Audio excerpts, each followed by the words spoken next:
Should we mention that we found a tunnel when we opened up? And I would love to hear this story. Sure, yeah. When we opened, we gutted the place down to the concrete, which you can see through this. What we found was a square piece of wood that was carpeted. When we lifted it up and went into a tunnel, or like a series of tunnels that are underneath there. We can go down there if you guys really want. And there's a hole in the wall in the corner, and then you climb through that hole and it goes into this room that's huge.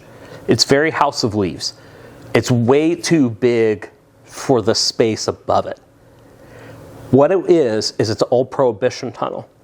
In 1937, there was a huge flood down here, so there's 2 feet of silt still in it. The walls are kind of rocky and jagged, and across the wall will be a table with 2 legs that come down, and you can see where people sit. We found leftover parts of the stills, and we dug up like a 1 foot by 1 foot spot and found a bunch of bottles. So the African American Museum came in, because it was also a place, we found out later on that it's also a place where African Americans and where white people and black people were drinking together and having fun, but you couldn't openly do it at a certain time. So this place was very, very community all in itself, but it's huge. It goes to all the way to on the other side of the street, and then there's a huge building on 420 Main that was 19 stories tall, and that came down. And when that came down, they blocked off whenever they built that up, they cut off some of the tunnels there. Only recently have we really started going into it. The African American Museum landed a grant, $50,000 grant, to bring in an archaeologist. One thing that we've learned through this is that if something is exposed above the ground, a local archaeologist can do it. If it's under the ground, it has to be done on the state level, and there's a waiting list. So it's still being explored. It's still being looked into. We found some pretty cool things down there, but as soon as we found it, we immediately went into it, because we were like, what if we find a body? And then we began to realize how important this was. It's really important to know Evansville's history during Prohibition, especially, and there's books about it. Wide Open Evansville is a great book. It's about Evansville's Prohibition history. The chief of police went to federal prison for smuggling alcohol, and they painted a boat to look like a police boat, and then they were busting all these people that were floating moonshine down the rivers, and then they sold it out of the police station.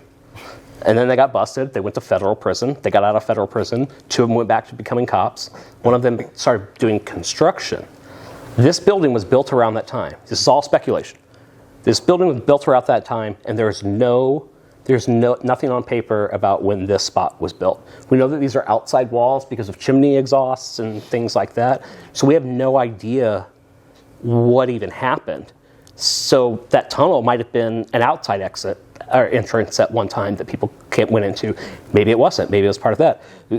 This building has so much history of mobsters, and there was the Chinese syndicate out of Chicago, the Bamboo Inn. They were in here. I think 40 people went to jail for selling ancient Chinese medicine, which was black tar and white powder, whatever. Fill that in with what you want. But the tunnel itself is fascinating. And the fact that we are on top of it, and we're pretty rustic and pretty wild. So the fact that there was something wild going on here long before us just absolutely makes sense. And this is where we should be. Yeah. It's crazy. The whole story, and I'm giving you the quick version of it, but man, Evansville's history during Prohibition is fascinating. Love it.